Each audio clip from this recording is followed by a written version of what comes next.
तो आप सभी को नमस्ते प्रणाम। मैं आपका अपना ठाकुर प्रखर सिंह और रात के 10 बज चुके हैं और कहानी का जो सिलसिला है वो दस्तूर जारी है। 28 जुलाई साल 2023 यानी अभी कल ही की बात है। राजस्थान का एक शहर है जयपुर और इसी जयपुर शहर में एक एयरपोर्ट है। लगभग दोपहर के 1:30 या 2 बज रहे होंगे जब इस एयरपोर्ट पे एक लड़की आती है, देखने में बेहद कम उम्र की। आने के बाद सीधा सीधा काउंटर पे जाती है। उसके बाद काउंटर पे जो आदमी बैठा था उससे एक टिकट मांगती है। अब जब टिकट मांगती है तो आदमी फिर पूछता है कि आपको कहाँ का टिकट चाहिए। उसके बाद ये लड़की कहती है कि मुझे पाकिस्तान के लाहौर का टिकट चाहिए। अब जैसे ही लाहौर का नाम वो आदमी सुनता है तो पहली बात तो कुछ देर के लिए वो सन्न हो जाता है, क्योंकि इस एयरपोर्ट से पाकिस्तान या फिर उससे जुड़े किसी भी शहर के लिए कोई भी फ़्लाइट नहीं जाती। अब शुरुआत में उसे ताजुब भी लगा कि इस लड़की को इतना तक पता नहीं कि यहाँ से कोई फ़्लाइट नहीं जाती, लेकिन अब राजस्थान का मामला ऊपर से पाकिस्तान जाने के लिए वो भी लड़की आई है। तो चूँकि कुछ टाइम पहले ही एक लड़की पाकिस्तान गई है, अंजू, तो कहीं ना कहीं अब सारे लोग एक तरह से अलर्ट पे भी हैं कि कोई लड़की या फिर कोई महिला पाकिस्तान के बारे में बात करे, वहाँ पे जाने के बारे में सोचे, तो एक बार उससे कुछ कंफर्म कर लिया जाए। सारे लोगों के दिमाग में ये चीज़ें हैं। तो भले ही कोई फ़्लाइट या फिर कोई ऐसी चीज़ नहीं थी, कोई सुविधा नहीं थी उस एयरपोर्ट से पाकिस्तान जाने के लिए, लेकिन ये जो आदमी बैठा था इसके दिमाग में कुछ आता है और आने के बाद फिर ये डॉक्यूमेंट वगैरह मांगना शुरू करता है। पहले कहता है कि पासपोर्ट दीजिए, क्योंकि जाने के लिए कम से कम पासपोर्ट तो मस्ट चीज़ है। अब जब पासपोर्ट मांगता है तो ये लड़की कहती है कि पासपोर्ट तो नहीं है। अब जब पासपोर्ट नहीं है तो फिर वो आदमी चौंकता है कि बिना पासपोर्ट की ये फ़्लाइट की टिकट करा रही है, ऊपर से यहाँ से कोई फ़्लाइट जाती भी नहीं। तो आखिर ये माजरा क्या है। उसके बाद वो आदमी कुछ और डॉक्यूमेंट्स मांगता है। उसके बाद ये लड़की मना करती है, कहती कि और भी डॉक्यूमेंट नहीं है। तो कहीं ना कहीं 2-4-10 मिनट की इस डिबेट के बाद उस आदमी को डाउट हो जाता है, तो इस लड़की को अपनी बातों में उलझा के भी रखता है। साथ ही वहाँ पे जो CISF की फ़ोर्स लगी थी उस एयरपोर्ट की सुरक्षा में, उनको इत्तला कर देता है धीरे से। ये भी मन में डर था कि कहीं उन लोगों को सामने से बुलाएं तो ये लड़की भाग ना जाए। लड़की कुछ सस्पिशियस भी लग रही थी। उसके बाद जैसे CISF के पास ये कॉल जाती है तो CISF के जो जवान थे फ़ौरन भाग के वहाँ पे पहुँचते हैं। पहुँचने के बाद इस लड़की को वहाँ से हटाते हैं, केबिन में लेके जाते हैं। ले जाने के बाद इस लड़की से पूछताछ शुरू करते हैं कि बेटा आप कौन हो, बिना पासपोर्ट के बिना वीज़ा के लाहौर क्यों जा रही हो। इसके बाद ये लड़की अपनी कहानी बताती है और कहती है कि मेरा नाम गज़ल है और मेरा जो घर है वो पाकिस्तान के लाहौर में है। 3 साल पहले मेरी जो बुआ है वो मुझे लेके आई थी, लेकिन अब यहाँ पे मेरा मन नहीं लग रहा, तो मैं अपने वतन, अपने मुल्क हिंदुस्तान से पाकिस्तान जाना चाहती हूँ। अब जैसे ही ये बात CISF के जवान सुनते हैं कि एक लड़की जो पाकिस्तान से हिंदुस्तान आई है और उसके पास पाकिस्तान का पासपोर्ट नहीं, तो कहीं ना कहीं फिर से ये इंटरनेशनल सिक्योरिटी थ्रेट हो गया कि एक लड़की बिना पासपोर्ट के हिंदुस्तान में रह रही है और पाकिस्तान की बता रही है अपने आप को। तो फ़ौरन जो CISF के जवान थे सबसे पहले ATS को फ़ोन करते हैं, उसके बाद जयपुर पुलिस को फ़ोन करते हैं, इंटेलिजेंस ब्यूरो को फ़ोन करते हैं यानी IB को। अब जैसे इन तीनों एजेंसियों, चारों एजेंसियों को फ़ोन जाता है, सारे लोगों के कान खड़े हो जाते हैं कि ये क्या मामला हो गया नया। सारे लोग भाग के आते हैं। आने के बाद इस लड़की को गिरफ्तार करते, उससे बाद पूछताछ शुरू होती है। अब जब पूछताछ शुरू हुई तो ये लड़की फिर वही कहानी बता रही है कि मेरा नाम गज़ल है, मेरा घर पाकिस्तान के लाहौर में है। 3 साल पहले मेरी बुआ ने मुझे यहाँ लेके आ जाती हैं और उसके बाद मेरे पास कोई पासपोर्ट नहीं, बुआ के पास मेरा मन नहीं लग रहा, तो मैं यहाँ से जाना चाह रही हूँ। लेकिन बिना पासपोर्ट की कोई लड़की आखिर हिंदुस्तान आ कैसे सकती है। बस यही वो सवाल था, जो सवाल कहीं ना कहीं अब पुलिस, IB और सारे लोगों को परेशान कर रहा। सारे लोग पूछताछ कर रहे हैं, सारे पूछताछ में बस यही कहानी ये लड़की बार बार दोहरा रही। इसके बाद फिर ये कवायद शुरू हुई कि चलो ठीक है, तो तुम्हारी बुआ कहाँ रहती है, तुम अपना घर बताओ। अब जैसे ही बुआ के बारे में पूछताछ होती है तो फिर ये लड़की अब आनाकानी शुरू करती है। अब जब इस लड़की के अंदर आनाकानी शुरू हुई तो कहीं ना कहीं अब सारे लोगों को डाउट हो गया कि कुछ तो ऐसा है जो ये लड़की छुपा रही। उसके बाद इस लड़की से जब सख्ती से पूछताछ हुई तो लगभग 7 से 8 घंटे बाद ये लड़की अपना मुंह खोलती है और जो सही कहानी थी उस कहानी को सुनाती है। दरअसल ये जो लड़की है इसी राजस्थान के सीकर ज़िले की एक जगह है श्री माधोपुर। ये इसी श्री माधोपुर की रहने वाली है। ना तो ये पाकिस्तान की है, ना ही ये लाहौर की है, ना ही ये मुस्लिम है। इस लड़की का जन्म भी हुआ है और ये इसके कई पीढ़ियों से सारे लोग हिंदुस्तानी हैं, शायद जब से इनकी वंशावली शुरू हुई होगी। पाकिस्तान से इनका कोई लेना देना नहीं। लेकिन फिर सवाल आता है कि जब पाकिस्तान से कोई लेना देना नहीं तो ये लड़की जाना क्यों चाहती है? तो फिर इसके पीछे जो कहानी निकल के सामने आई वो बड़ी खौफनाक है। दरअसल ये जो लड़की है इसकी उम्र अभी महज 17 साल है। 17 साल की उम्र में इसने इंस्टाग्राम शुरू किया। इसी साल इसने 12th का एग्ज़ाम दिया और इस 12th के एग्ज़ाम में ये पूरे कॉलेज में टॉपर रही। अब पूरे कॉलेज में जब टॉपर रही तो फिर घर वालों ने अच्छी पढ़ाई के लिए, नीट के लिए इसका एडमिशन करवा दिया जयपुर के चोमू में, जहाँ ये कोचिंग वगैरह कर रही थी। अब अकेली रह रही और इसी दौरान ये इंस्टाग्राम वगैरह यूज कर रही। तो इसी इंस्टाग्राम की यूजेस में एक आईडी तो मिलती है और ये आईडी किसी असलम नाम के लड़के की थी। अब जब असलम नाम के लड़के की आईडी मिली, असलम ने फ्रेंड रिक्वेस्ट भेजी, फॉलो रिक्वेस्ट भेजी। उसके बाद फिर फॉलो रिक्वेस्ट भेजने के बाद ये एक्सेप्ट करते, उसके बाद बातचीत का सिलसिला शुरू होता है। ये अपने फ्रेंडों से भी बात करवाती है असलम की। अब इनकी पूरी एक जो फ्रेंड मंडली है, यानी इस लड़की की लगभग 8 से 10 जो फ्रेंड्स हैं, सहेलियां हैं, इसकी और उन सहेलियों की उस असलम से बराबर बातचीत हो रही। और असलम ने जो अपना घर बताया वो पाकिस्तान के लाहौर में।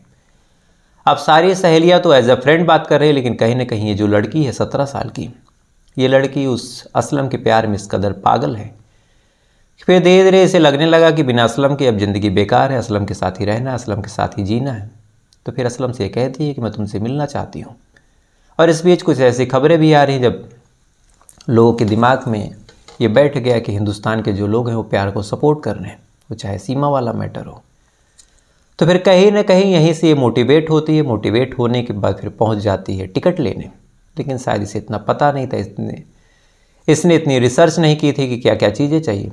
इसे बस इतना पता था कि जाऊंगी, फ़्लाइट की टिकट लूँगी, उसके बाद फिर यहाँ से चली जाऊँगी। बाकायदा इसने बुर्का वगैरह भी पहन रखा था, ख़रीदा भी था, ताकि ये वहाँ से जब पाकिस्तान लैंड हो तो वहाँ में इस तरह से घुल मिल जाए कि कोई इसे दिक्कत ना हो या फिर कोई इसे जान ना पाए। लेकिन अब पुलिस वालों के लिए और साथ ही जो ATS के लोग हैं, चाहे वो इंटेलिजेंस ब्यूरो के लोग हों, सबके लिए एक सुरक्षा के लिए और अलग अलग पैमानों पे ये अपने आप में इतनी खौफनाक बात है कि कैसे एक आदमी पाकिस्तान में बैठा बैठा हिंदुस्तान की लड़कियों को इस कदर अपने लिए मैनिपुलेट करता है, इस कदर मोटिवेट कर दे रहा है आने को, कि ये सारी लड़कियां हर सीमा को पार करके उस पार जा रही हैं। इसलिए आपको याद होगा मैंने शुरू में कहा था कि जो भी ये सीमा वाले केस में प्यार की जीत बता रहे हैं, कहीं ना कहीं ये पूरे देश के लिए खतरा है। लेकिन शायद कुछ लोगों को उस टाइम वो बात बुरी भी लगी थी। लेकिन आज इसका परिणाम सामने है कि एक लड़की अंजू जो पाकिस्तान चली गई और एक दूसरी लड़की जो एयरपोर्ट पे पकड़ी गई और जिसके बयान में क्लियर कहा गया है कि इसके असलम से लगभग 10 ऐसी और लड़कियां हैं जो बात करती हैं। फिलहाल जो इंटेलिजेंस के लोग हैं और ATS के लोग हैं, इन सारे लोगों ने इसके मोबाइल को, इंस्टाग्राम को, सारी चीज़ों को अपने कब्जे में लिया है। बारीकी से छानबीन की जा रही है कि कितनी और लड़कियां हैं या फिर कौन सा ऐसा गिरोह है जो ऐसे काम कर रहा। लेकिन अपने आप में सोचने वाली बात है। अब आते हैं दूसरी कहानी का, जो आपने थंबनेल में देखा, उसका रुख करते हैं। और इस कहानी की शुरुआत होती है पीलीभीत में, एक जगह है शिवनगर, वहाँ पे। दरअसल इसी शिवनगर में एक परिवार रहा करता था। परिवार के जो मुखिया थे रामपाल, लगभग 60 साल इनकी उम्र। इनकी बीवी का नाम था दुलारो देवी, लगभग 53 साल उम्र। बाकी घर में 6 बच्चे थे, 2 लड़के थे, बाकी 4 लड़कियां थीं। लड़कियों की लगभग शादी हो गई थी, 2 बच्चे भी बड़े थे। जो सबसे बड़ी लड़की थी उसकी उम्र 32 साल थी, बाकी कोई 30 साल, कोई 28 साल, कोई 24 साल। इस हिसाब से 6 बच्चे थे। 4 लड़कियों की शादी हो गई तो 4 लड़की अपने अपने ससुराल में। घर में बचते हैं 2 बच्चे। परिवार में ज़्यादा पैसे नहीं थे, ज़्यादा रुतबा नहीं था, शान शौकत नहीं थी। इसलिए जो घर की मुखिया थे रामपाल, वो भी लोकल में काम करते थे। जो बीवी दुलारो देवी थी वो भी किसी फैक्ट्री वगैरह में काम करती थी। जो बच्चे थे वो भी कहीं ना कहीं मेहनत मजदूरी करते थे। घर में पैसे कम थे लेकिन ठीक था, सारी चीज़ें ठीक ठाक चलती रही। लेकिन इसी बीच 24 जुलाई को एक बड़ी हैरान करने वाली चीज़ हुई। दरअसल 24 जुलाई को सारा परिवार आराम से खा पी के सोता है। जो घर के मुखिया थे रामपाल, वो घर के बाहर सोते हैं। सोने के बाद 24 तारीख की रात बीतती है, 25 तारीख की सुबह होती है। और जैसे ही 25 तारीख की सुबह होती है तो घर वाले उठते हैं। उठने के बाद घर के बाहर निकलते हैं। और जैसे ही घर के बाहर निकलते हैं तो देखते हैं कि जो रामपाल है वो गायब है। रामपाल भी गायब है, साथ ही जिस चारपाई पे वो सोया था वो चारपाई भी गायब, जो बिस्तर बिछाया था वो बिस्तर भी गायब। अब परिवार वाले जब ये चीज़ देखते हैं तो बड़ा ताजुब भी हुआ कि बाबूजी जो थे वो तो घर के बाहर सो रहे थे। मान लो हो सकता है कि सुबह सुबह कहीं किसी के घर चले गए हों या फिर घूमने चले गए हों, चाय पीने चले गए हों, लेकिन जिस चारपाई पे सो रहे थे वो चारपाई तो मिलनी चाहिए, या फिर जो बिस्तर था वो भी नदारत। तो फिर आखिर हुआ क्या? इसके बाद फिर जो दोनों लड़के थे वो अपने पिता को यानी रामपाल को खोजने के लिए निकलते हैं। इधर जो बीवी थी दुलारो देवी वो भी खोज रही है। अब सुबह से लेकर शाम तक दोनों बच्चे और बीवी खोज रहे हैं, लेकिन जो रामपाल है इसका कुछ भी पता नहीं। अब इतना खोजने के बाद जब कुछ पता नहीं चला तो परिवार वालों की भी कहीं ना कहीं हालत ख़राब हो रही कि आखिर कहाँ चले गए। इसके बाद फिर खोजबीन का सिलसिला रात भर जारी रहा, रात भर भी कुछ पता नहीं। इधर गांव में भी हो हल्ला हो गया कि जो रामपाल है बिस्तर सहित खाटिया सहित कहीं गायब हो गया। गांव वाले भी अब खोज रहे हैं, लेकिन कहीं भी रामपाल का कुछ भी पता नहीं। अब जैसे ही एक दिन बीता तो परिवार वाले एक तरह से हिम्मत हार जाते हैं कि कहाँ चले गए, आसपास होते तो अब तक लौट आते। अब जब परिवार वाले हिम्मत हारते हैं तो कुछ लोग कहते हैं कि काम करो, थाने जाओ और रिपोर्ट लिखा दो। इसके बाद परिवार वाले थाने जाते हैं, जाने के बाद रिपोर्ट लिखा देते हैं। और जब थाने में रिपोर्ट लिखाते हैं तो जो पुलिस वाले थे जब उनको ये बताते हैं कि घर के जो रामपाल है वो गायब है, तो पुलिस वालों को लगा कि नॉर्मल मैटर है। लेकिन जब ये बात बताई जाती है कि चारपाई और जो बिस्तरा था वो सारी चीज़ें गायब है, तो इसे सुनने के बाद पुलिस वाले भी सकते में आ जाते हैं कि शायद ऐसा तो पहला मामला है कि कोई आदमी गायब हो तो उसके साथ जो बिस्तर और जो चारपाई है वो भी गायब हो जाए। पुलिस वालों को भी बड़ा अजीब केस लगा। पुलिस वाले भी इस मामले को थोड़ा सा गंभीरता से लेते हैं। लेने के बाद अब जांच पड़ताल शुरू करते हैं। सबसे पहले घर पे आते हैं, पूछते हैं कि कौन कौन था। बीवी बताती है कि मैं घर के अंदर सो रही थी। बच्चे बताते हैं कि मैं बगल में एक दूसरा घर है गांव में ही, वहाँ पे गया था। अक्सर ऐसा होता था कि जो बच्चे थे वो बगल वाले घर पे सो जाते थे, रामपाल अपने घर के बाहर सोता था। तो इसमें भी कुछ सस्पिशियस नहीं लगा कि कोई ऐसी चीज़ चेंज हुई हो। उसके बाद पुलिस वाले पूछते हैं कि कहीं ऐसा तो नहीं कि बच्चे परेशान करते हों, इस वजह से रामपाल कहीं चले गए हों। जब बीवी से इस बारे में पूछताछ की गई तो बीवी मना कर देती, कहती है कि नहीं, जो बच्चे हैं बड़े अच्छे हैं। इसके बाद फिर पड़ोसियों से पूछताछ की गई कि कहीं ऐसा तो नहीं कि जो बच्चे हैं वो पिता को परेशान करते हैं, इस वजह से जो रामपाल है वो कहीं चला गया हो। अब जब पूछताछ पड़ोसियों से होती है तो पड़ोसी भी सेम लाइन बोलते हैं कि नहीं, जो बच्चे हैं अपने पिता की बड़ी इज्जत करते हैं। अब पुलिस वाले जब ये बात सुनते हैं तो पुलिस वाले बड़ा चौंकते हैं, क्योंकि अगर कोई आदमी उसके साथ कुछ हादसा हुआ होगा तो हादसा होने के लिए सिर्फ आदमी का गायब होना जरूरी है, बिस्तर या चारपाई नहीं गायब होती। और अगर आदमी खुद गायब हुआ है तो गायब होने की कोई वजह होनी चाहिए, और वजह जो हो सकती है वो यही है कि परिवार वाले कुछ कहते हों। बहरहाल जब परिवार का कोई एंगल नहीं मिला फिर पुलिस वालों ने पता किया कि कहीं कोई कर्ज वगैरह तो नहीं था, कि कर्ज ज़्यादा हो गया हो, जो कर्ज देने वाला हो वो बार बार मांग रहा हो, इस वजह से ये गायब हो गया हो। अब इस बारे में जब पूछताछ की गई तो इस बारे में भी कोई डिटेल नहीं निकली। इस आदमी के ऊपर ना तो कोई कर्ज था, ना ही परिवार का कोई ऐसा दिक्कत, ना ही कोई प्रेशर, ना ही कोई दबाव। अब लगभग एक दिन और गुजर गया पुलिस वालों की सुधेड़-बुन में, और जो रामपाल है उसका कुछ पता नहीं। अब 2 दिन गुजर गए और पुलिस वाले इधर उधर झक मार रहे हैं, कहीं से कोई सबूत नहीं, कहीं से कोई सुराग नहीं, कहाँ गया इसका कुछ सवालिया निशान नहीं है। तो फिर पुलिस वालों को भी लगता है कि आखिर हुआ क्या होगा। आखिर एक आदमी गायब होता है तो गायब होने के लिए कुछ ही कारण होते हैं, या तो किसी ने गायब किया तो उसमें दुश्मनी का एंगल, अगर ये खुद गायब हुआ तो कहीं ना कहीं कुछ मानसिक दिक्कत। यहाँ तो दोनों एंगल छान लिए, कुछ भी नहीं मिला, तो फिर तीसरा कौन सा एंगल हो गया। बहरहाल पुलिस वाले जांच पड़ताल करते रहते हैं, छानबीन करते रहते हैं। कभी पड़ोसियों से पूछताछ, कभी परिवार वालों से पूछताछ, कभी आसपास के लोगों से पूछताछ। जगह जगह झक मार लिया, जगह जगह छानबीन कर ली, आसपास के लोगों से न जाने कितने तरीके के सवाल कर लिए, न जाने कितने रूमरों के पीछे पुलिस वाले भागे। दिन गुजरते रहे लेकिन कहीं से कोई सबूत नहीं मिला। लगभग जब 3 दिन गुजर गए, पुलिस वालों के हाथ जब खाली थे, तो फिर अंत में पुलिस वालों को लगा कि अगर अब तक कहीं से कोई दुश्मनी होती या फिर कोई बात होती तो अब तक निकल के सामने आ जाती। तो कहीं ऐसा तो नहीं कि कोई ऐसी बात है जो केवल रामपाल जानता था, या फिर कोई ऐसा जानता है जिसका हाथ इस कांड में हो। अब ऐसा कौन हो सकता है? तो या तो कोई जिगरी यार, या तो कोई पुराना दुश्मन, या फिर परिवार के लोग। इसीलिए पुलिस वाले सबसे पहले इस परिवार के जितने दोस्त यार थे बहुत क्लोज, उनसे पूछताछ करते हैं। जब उनसे पूछताछ करते हैं तो वहाँ से भी कुछ नहीं निकल के सामने आया। अब जब वहाँ से कुछ निकल के नहीं सामने आया तो फिर जो पुलिस वाले थे अब दुश्मनों के बारे में पता करते हैं कि कौन दुश्मन है। अब जब दुश्मनों के बारे में पता किया तो वहाँ से भी कुछ नहीं निकल के सामने आया।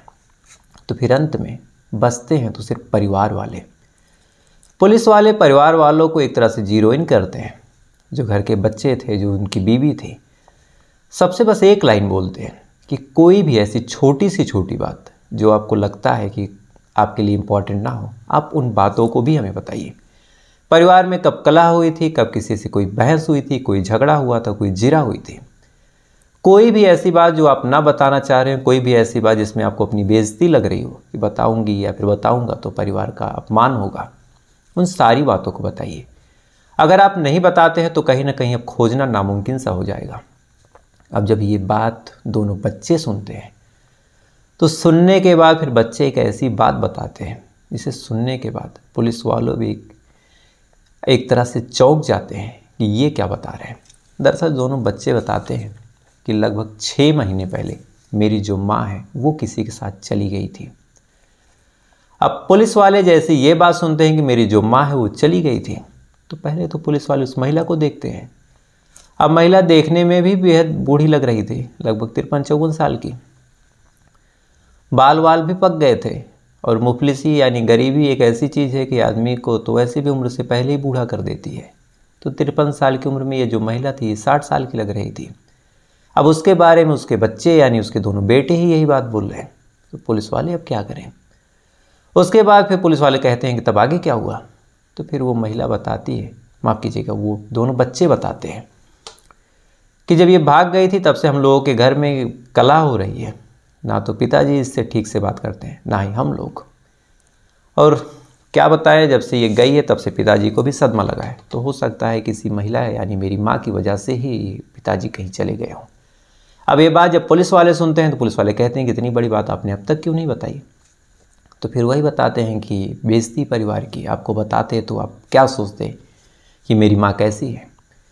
खैर लगभग जब 3 से 4 दिन बाद दोनों बच्चे ये बात बताते हैं तो फिर पुलिस वालों की जो जांच का एंगल है कहीं ना कहीं उस महिला यानी जो शख्स गायब हुआ है उसकी बीवी पे जाके टिकता है। अब जब टिकता है उसके बाद उसकी हरकतों को जीरो इन किया जाता है, उसको उठाया भी जाता है। उससे जब सख्ती से पूछताछ की जाती है तो पूछताछ के बाद और सारी छानबीन के बाद ये महिला अपना इकबाल जुर्म भी करती है।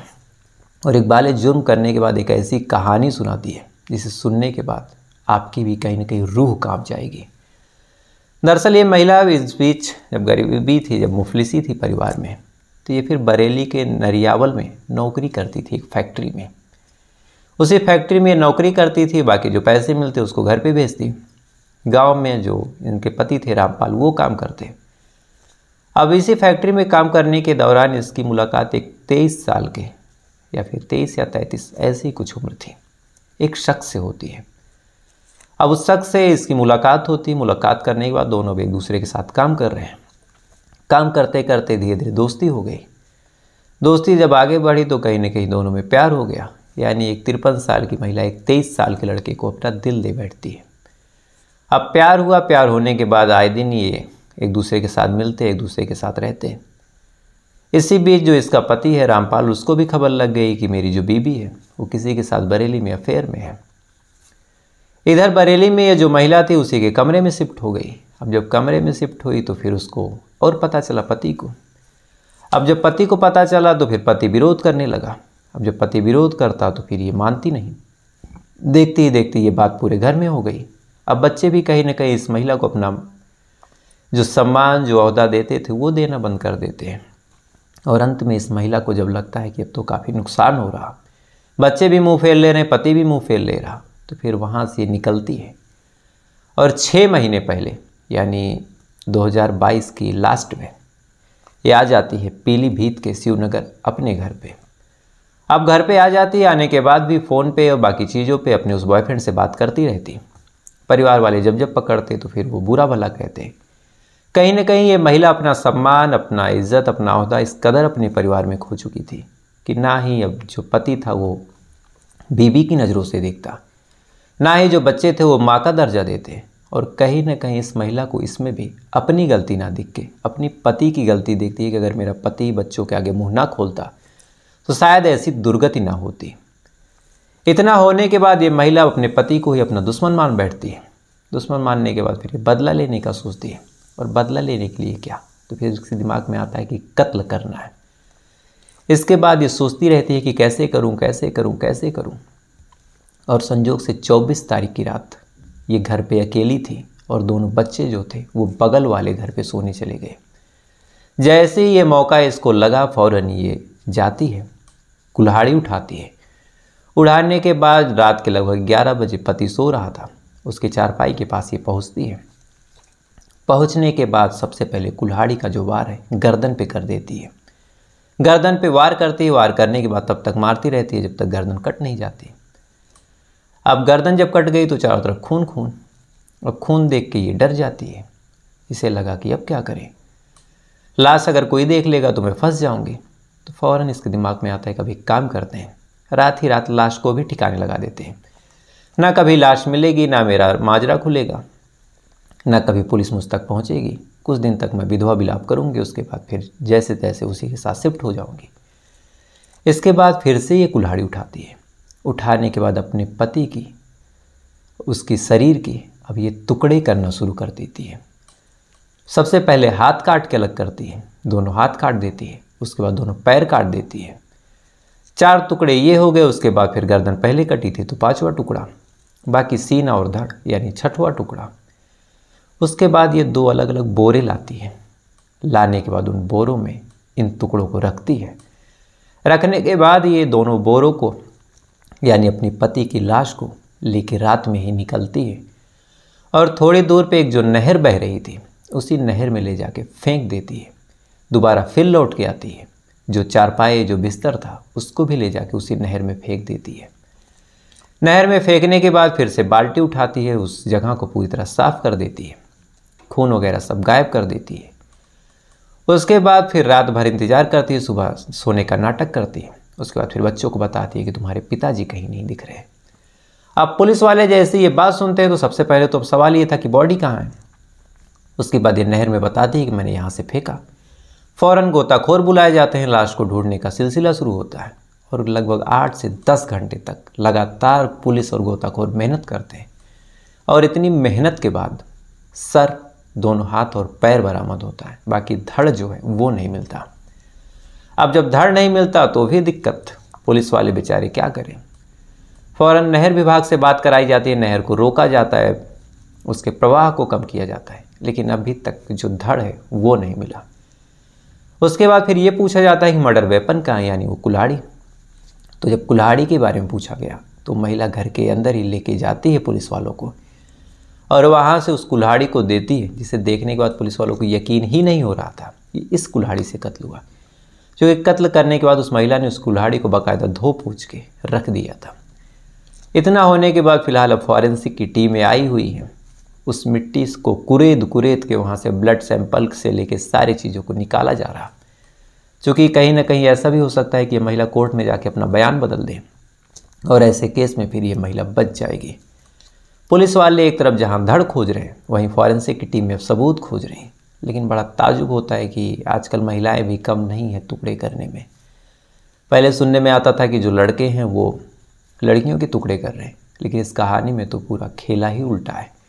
तो फिलहाल ये थी पूरी कहानी और आप लोगों का कहना था कि एक दिन आपने गैप किया था, तो इसलिए आपको 2 चीज़ें बता दी, 2 कहानियाँ। तो आपसे कल फिर मुलाकात होगी किसी दूसरी कहानी के साथ। तब तक अच्छे रहिएगा, खुश रहिएगा, अपना ख्याल रखिएगा, अपने देश का ख्याल रखिएगा। जय हिंद, वंदे मातरम।